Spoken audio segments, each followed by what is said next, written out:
Hello, everyone, and welcome. I'm honored to have as my guest today Dr. Elizabeth Laugeson. She is an associate clinical professor in the Department of Psychiatry and Biobehavioral Sciences at the UCLA Semel Institute and is a licensed clinical psychologist.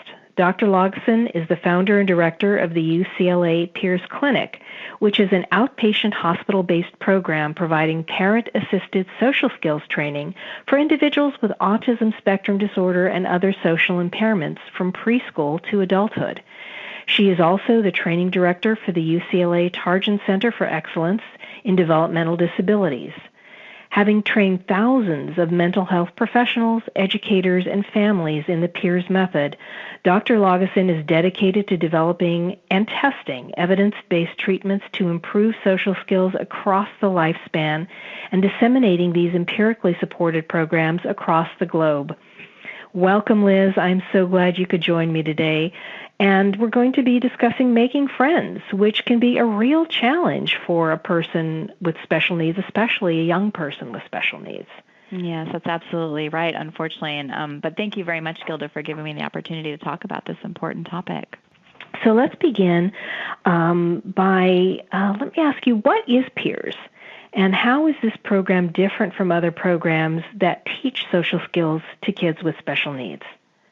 Well, PEERS is an evidence-based social skills intervention.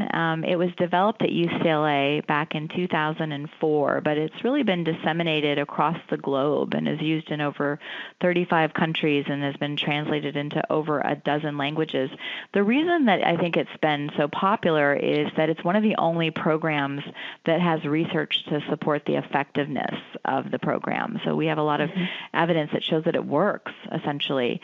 Another thing that makes PEERS unique from other programs is that it includes parents or other caregivers in the intervention. And the idea behind including parents or other providers is that by including these individuals, the program never ends. They continue to provide social coaching outside of the group, even months or years after the program has concluded. And that helps to not only maintain the durability of these treatment gains, but also it helps to generalize the skills to other settings outside of treatment.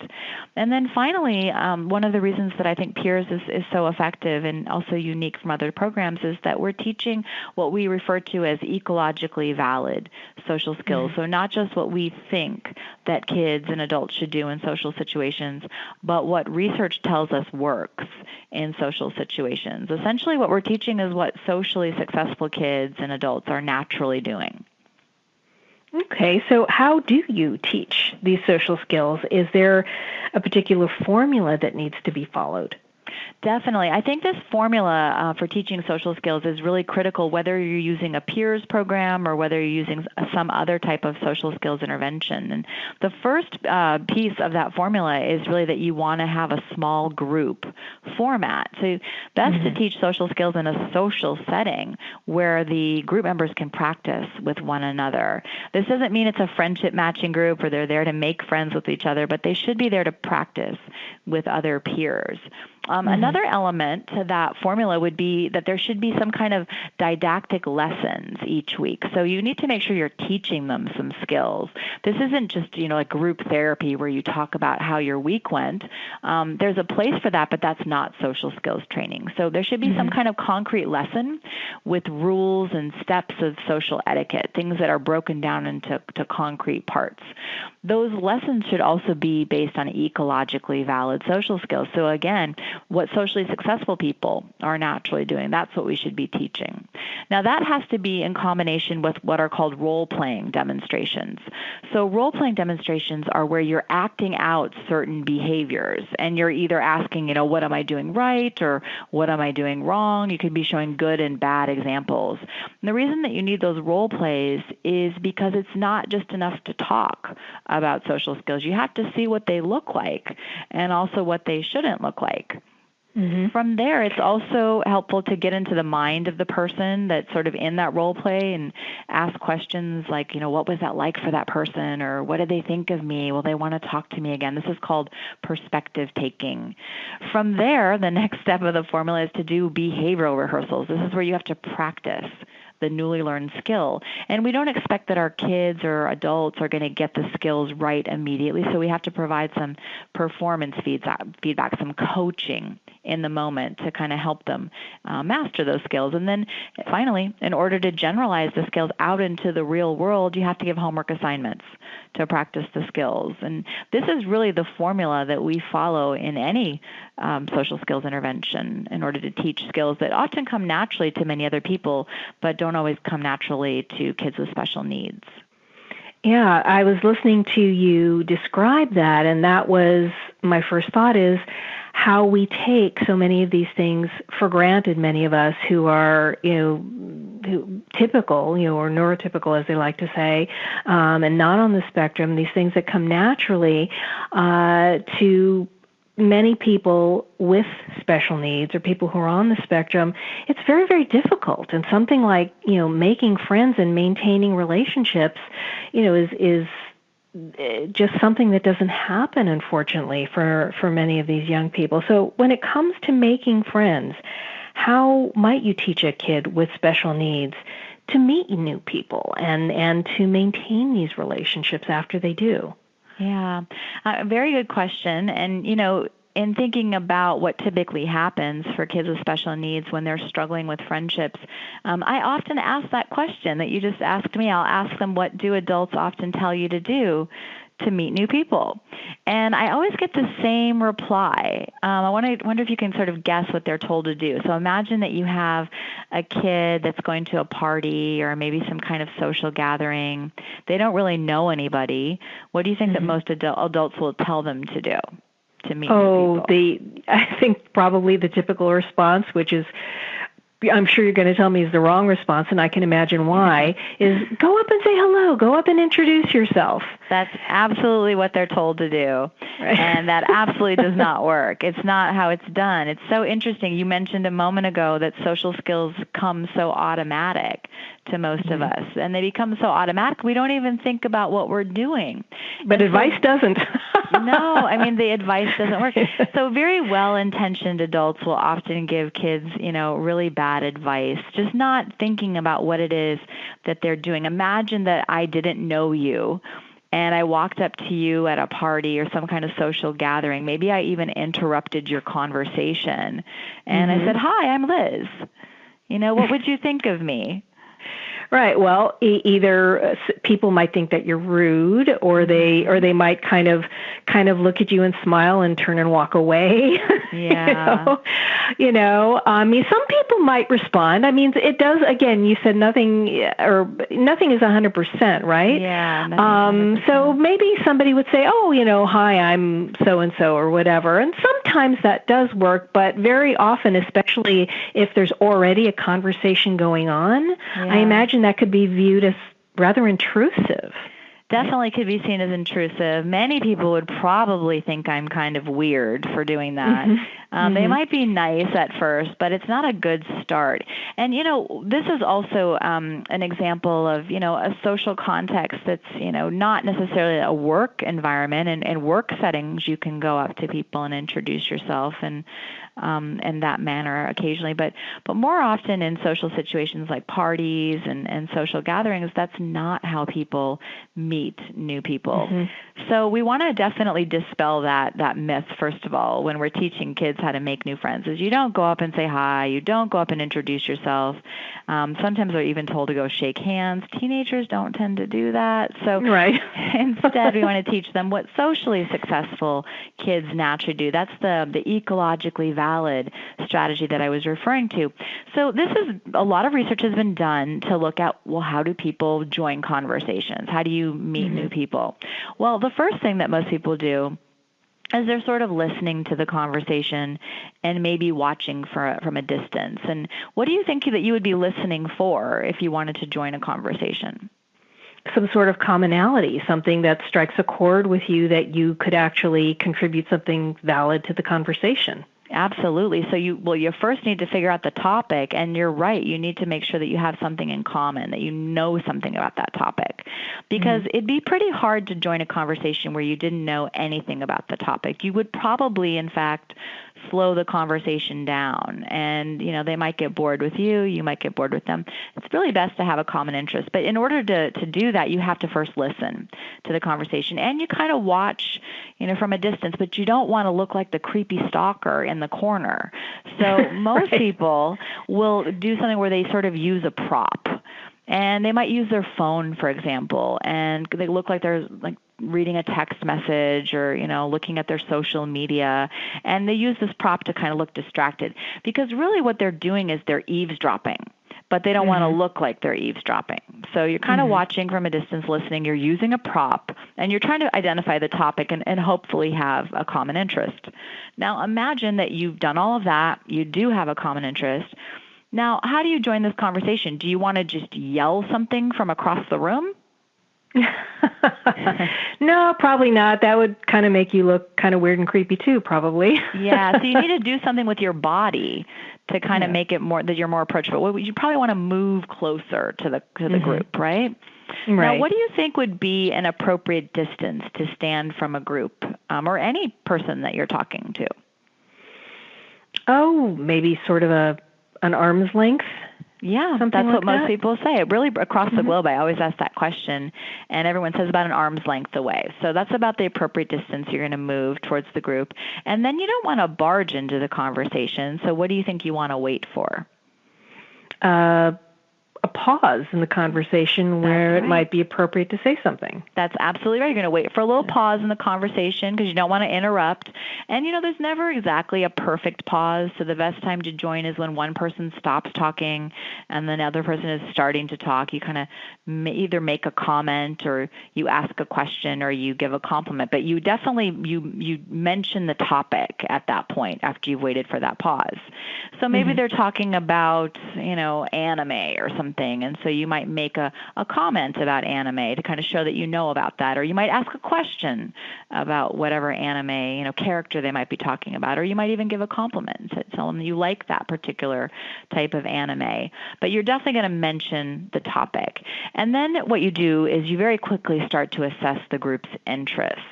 Now think about that. How can you tell if somebody wants to talk to you? I ask that question a lot, and I always get this reply. People are always telling me, what's the feeling that you get? You can just sort of tell. It's a feeling that you get. Well, it's true that we all get feelings, about sort of acceptance or non-acceptance, but there are concrete behaviors that give us that feeling. So, for example, if a group wanted to talk to you, what would they be doing with their eyes? I was going to say eye contact. Yeah, they're looking at you, but they're not making a face or rolling their eyes. What are they doing with their body that tells you that they want to talk to you? They would turn their body towards you, I would imagine. That's right. They're facing you. Exactly. Yeah. They're not giving you the cold shoulder or turning away. And third, they would actually be talking to you and not giving short replies or rude comments. Those are those three concrete behaviors that tell us if we're accepted or not. Are they looking at us? Are they facing us? Are they talking to us?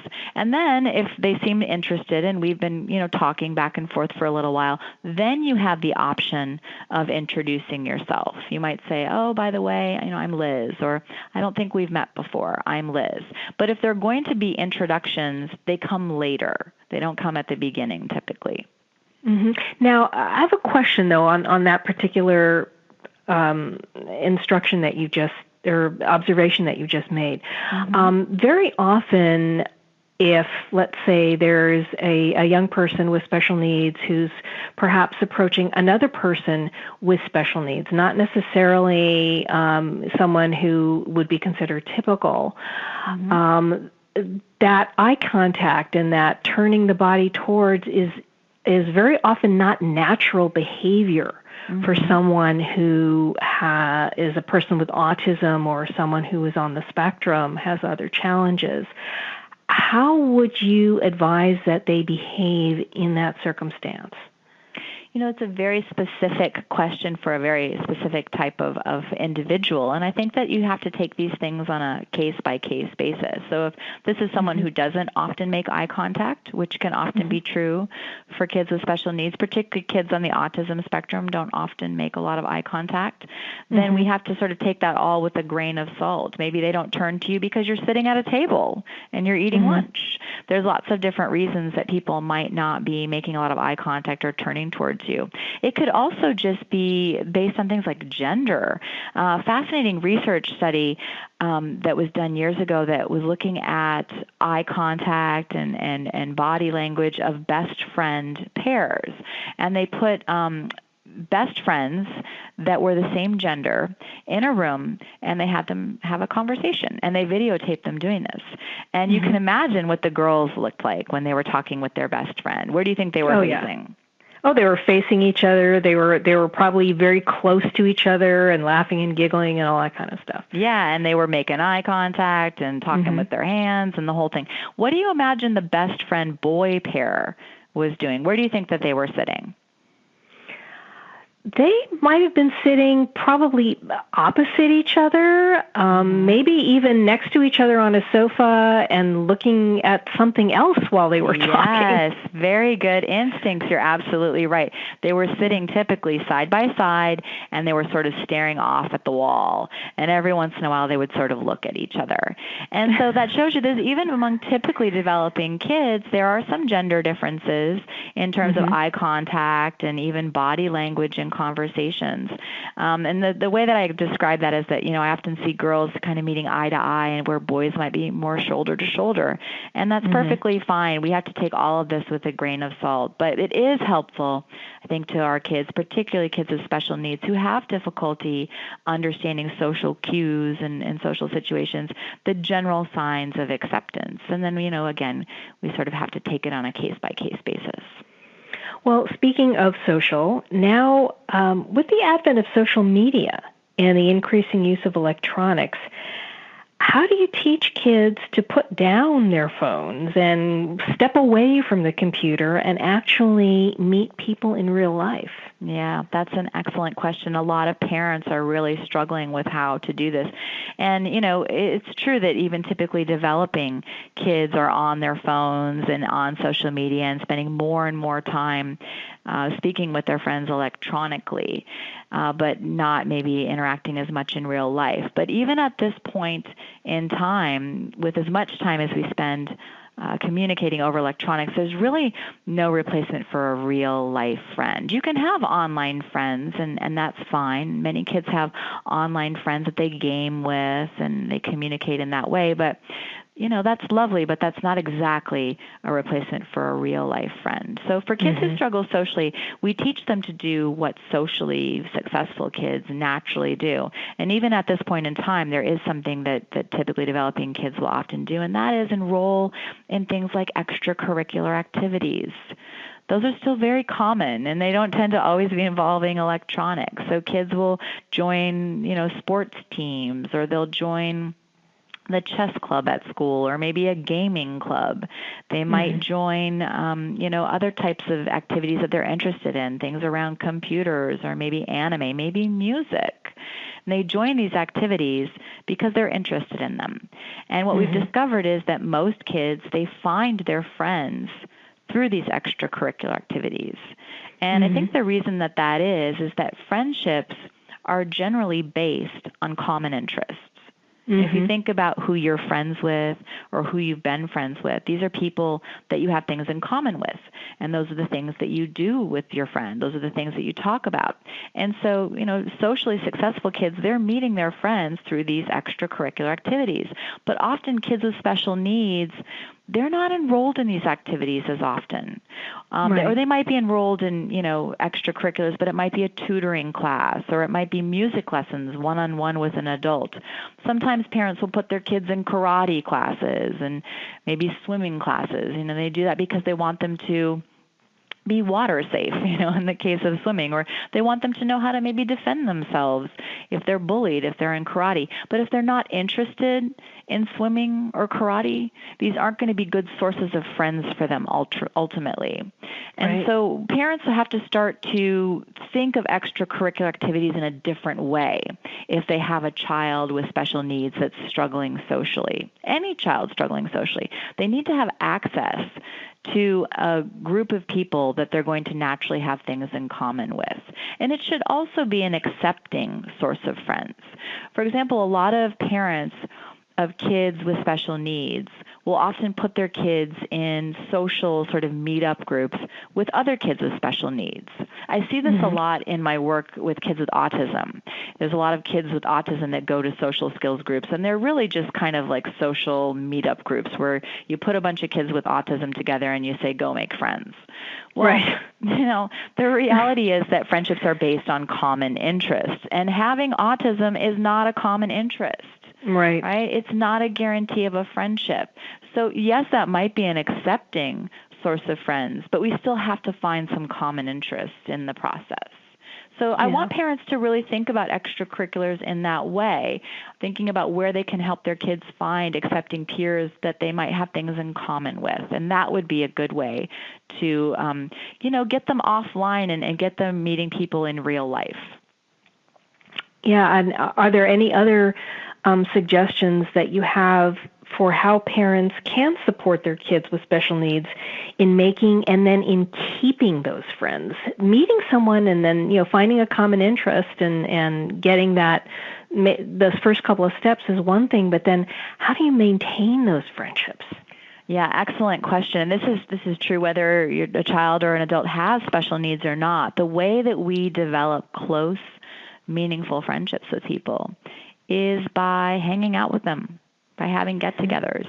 It's not just enough for that kid to go to that extracurricular activity once a week and talk with that friend. They need to be socializing outside of that activity or outside of school. There's different types of friends, in life. There's online friends, right? People that we interact with online. There are, acquaintances, people we kind of just sort of casually know at work or school. There's casual friends that you maybe know a little bit better than an acquaintance, someone you might stop and say hi to once in a while, but you don't really hang out with.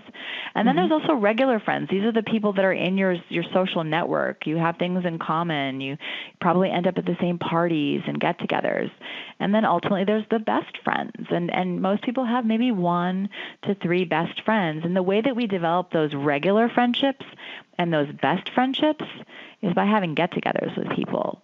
And without hanging out with people socially outside of more organized activities, it's difficult to develop close, meaningful friendships. So for parents of much younger kids, I would say kids in elementary school, organizing play dates for their kids, having their kids join social activities and play groups would be a good way to make friends, but also to keep friends and deepen friendships by having play dates. And for parents of adolescents or even adults, helping to support their involvement in social activities based on their interests, but also encouraging them to organize get-togethers with these friends outside of those activities will be critical in not only making friends, but also keeping them. Makes good sense to me. I mean, that's just, that's good advice for anybody, as you said. That's how we maintain friendships and how the friendship builds over time is by shared experiences. Right? And Absolutely. The only way to do that is to get together and to create those opportunities for that to happen. So does someone have to go to UCLA to learn the skills taught in peers, or are there other ways to get this information? No, absolutely. That's a great question. I'm glad you asked that because people do not have to come to UCLA to learn about the skills that we teach in peers. We do have a clinic at UCLA. It's called the UCLA PEERS Clinic, and we do run social skills groups from preschool through adulthood.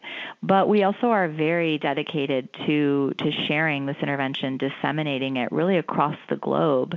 And we have a number of books that we've written that people can access There are treatment manuals that mental health professionals and educators can use to teach the skills that we teach in peers, but there's also books that parents or teens, even young adults can read that also teach the skills that we teach in peers. And the book that we often recommend for people who can't access a peers program is called The Science of Making Friends. And it's a book that I wrote for families that really couldn't attend a peer social skills group but wanted to learn the skills that we teach. And there's a lot of instruction about things like making and keeping friends, having conversations with people. There's so many rules that we follow for having conversations. And so we break down all these rules that many of us naturally follow, but others need to learn about.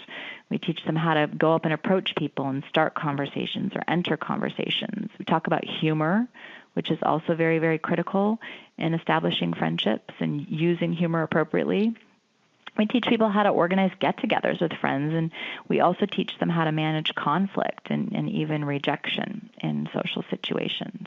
Well, that's wonderful, because that can be, a big problem is knowing how to do that, how to manage conflict and rejection, and how to fight and make up, basically. Yeah, and you don't just have to be a kid with special needs to need to know how to do that. We all struggle with this at times in our life. You're bound to have conflict with someone at some point in time, but sadly for many kids with special needs, they'll often get into arguments with friends and they'll just end the friendship. And this is often sort of a mistaken thinking where they imagine that, well, if we're getting along, we're friends. But if we're not getting along, we're not friends. And that's not a very practical way to go through life. So any good social skills intervention should really include information about how to resolve conflict.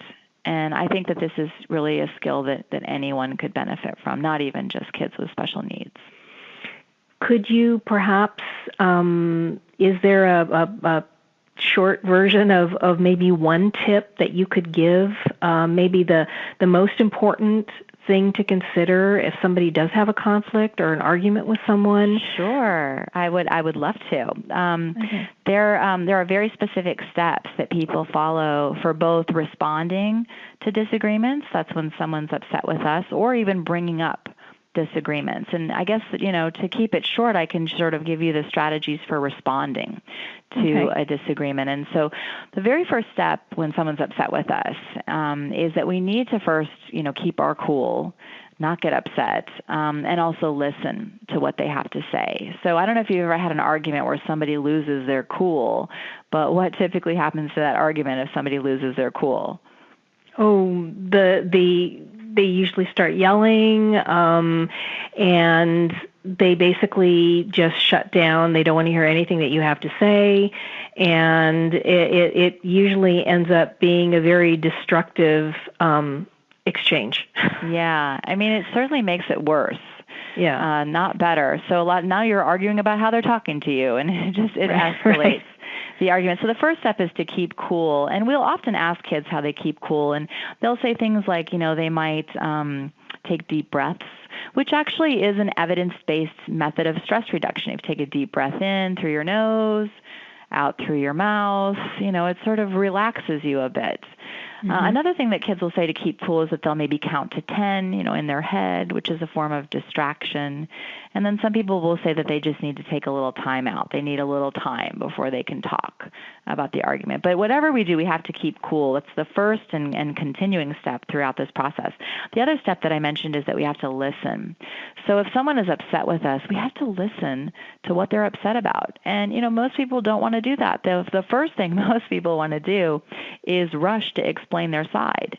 But that person isn't ready to hear your side yet. They want to feel heard first.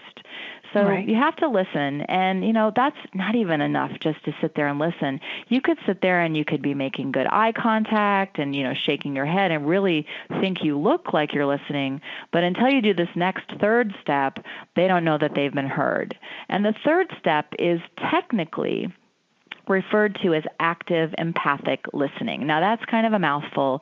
We don't use that technical term with our kids, but active empathic listening is essentially sort of repeating what the person said. Kind of summarizing or paraphrasing what they said. And the reason that we need to paraphrase what they said is so they feel heard. And if you don't repeat what they said, they probably aren't going to feel heard, and they're probably going to keep telling you why they're upset. So that active empathic listening is really important. Now, the fourth step in responding to a disagreement or an argument is that you need to explain your side. Now, that's most people's favorite step. But remember, it's step number 4. We have to wait a little while before we get to explain our side. And one of the things we've learned through this research on conflict resolution is that it's really best in arguments and disagreements to use I statements rather than you statements. So a you statement would be, you did this, you did that, you made me feel this way. What could be the problem, Gilda, with using you statements in arguments? It's very accusatory, and it probably will put the other person on the defensive, and they won't want to hear what you have to say. Yeah, it really does make people automatically defensive when you start sentences with you, when you're upset and you're in an argument. So we don't want to use you statements. Instead, you use I statements. So I statements start with things like, I felt this way when this happened. I think this. I felt this way. But you're making it about yourself, and that makes people less defensive. So we say that you explain your side using I statements. Now, the fifth step is that you need to say you're sorry. Even if you don't think you did anything wrong, you need to say you're sorry if you want this argument to be over. And some people are reluctant to say sorry because they think mistakenly that they're admitting guilt or blame if they say sorry. But even if you don't think you did anything wrong, you can still say, I'm really sorry this happened. Or I'm really sorry that you're upset. Or I'm really sorry that you feel that way. And that's letting the person know that you feel bad that this happened. But it's not just enough to say sorry. You have to say what you're sorry for. If someone just said sorry, what would you think? That they really didn't mean it, probably. Yeah, it doesn't sound like you mean it if you just say sorry. And a lot of times people even say, what are you sorry for? And they want to know what you're sorry about. And then the final step is one that I think a lot of people either don't know to do or they just completely forget. The final step is that you need to try to solve the problem. That means you need to assure this person that you're not going to do this again, or that you're going to try not to have this happen again. And in many cases, you can solve the problem. It might not be that you can undo what's already been done. That doesn't always happen. But you can talk about what you'll do differently next time. Or you can ask them what they need you to do differently next time. Or you can even ask them to do something differently. So often trying to solve the problem is talking about what will be different in the future. But you have to try to solve the problem, because what happens in arguments and disagreements is that there's some sort of rupture in the trust. And until you sort of fix that, this person may not trust that it won't happen again. So those are essentially the steps for conflict resolution. Again, you keep your cool, you listen, you repeat what they said, you explain your side using I statements, you say you're sorry, and then you try to solve the problem. And I'm kind of guessing, Gilda, that you probably are recognizing that you don't have to have special needs to benefit from learning Absolutely. You read my mind. I was just thinking, these are life skills that everybody should learn, not just people with special needs. Yeah, I couldn't agree more. Well, so tell me, is there anything else before I want to ask you how people can get more information, but before we get to that step, is there anything that you want to add to the topic we've just been discussing, or anything else that we've talked about or that I haven't asked perhaps that you think it's important for our listeners to know? Well, as you were mentioning earlier, social skills, they come so automatic to so many people. We don't even realize what we're doing half the time. It's just sort of something that we've learned, or maybe we even know innately. But for many kids with special needs, they really struggle socially and don't have these skills come naturally to them. And often people think that social skills are just something that you're sort of born with or you're not. And I would disagree. I actually believe that social skills are something that you can teach and something that you can learn.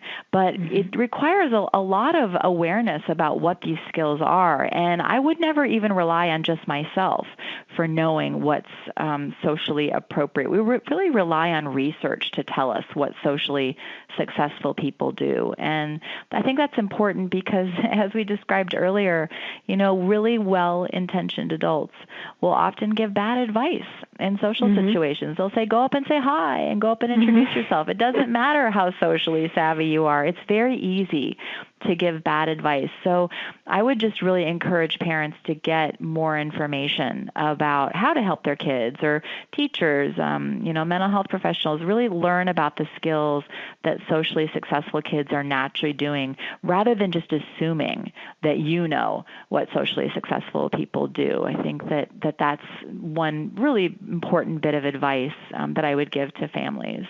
And how would they get this information? How is the best way for them to reach out? That's also a very good question. Right. So I mentioned that we do have a website at UCLA that we have a lot of this information housed on, and a lot of resources. The website is www.semel, that's SEMEL, ucla.edu/peers. We also have social media on Facebook, Twitter, and Instagram. It's just UCLA Peers. There's information there. And then we've also published a number of books on this topic that people can access. I mentioned The Science of Making Friends. We have a number of manuals, both in English and also in other languages, that people can access that describe the skills that we teach in the program. If people want to contact us by phone or by email, that's also an option. All of that information is listed on our website. So if they want to actually talk to a real-life person, they can do that too. Yeah, of course. Okay. We're a very social, very friendly group. They can definitely give us a call. Wonderful, wonderful. Well, Liz, thank you so much for your time and for the very helpful and incredible information that you've shared with me today. I also want to thank our listeners for spending a part of their day with us. I'm Gilda Evans, reminding you to take care of yourself and that special person in your life.